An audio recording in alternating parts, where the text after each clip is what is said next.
ازاي نقول لطفل بابا مات؟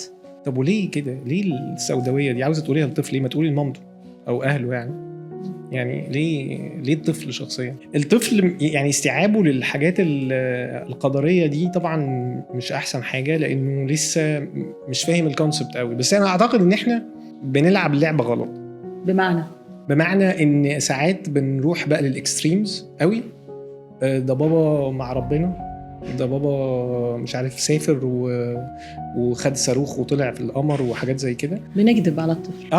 وهو الاطفال بطبعهم بيعيشوا الفانتسي، يعني هو خياله واسع جدا، ويبتدي يلعب معاكي بقى. طب ربنا فين؟ بابا ليه انا مش شايفه معايا؟ طب انا عاوز اروح له. فتبتدي بنتعامل مع الطفل على انه غبي، بس هو شخص ذكي جدا. صح. وهي دي الربايه اللي في الموضوع، ان احنا ان انت بتستهيني بذكائه فبتديله ليد غلط، وهو بيطلع بقى بالاكستريمز اللي انت مش هتعرفي ترجعي منها، مش هتعرفي تقولي له بقى لما نخش في التفاصيل هو فين والسماء عامله ازاي وربنا عامل ازاي. يعني هتكتشفي ان انت ستك في حاجه ما كانش لازم انك تروحي اصلا السكه دي.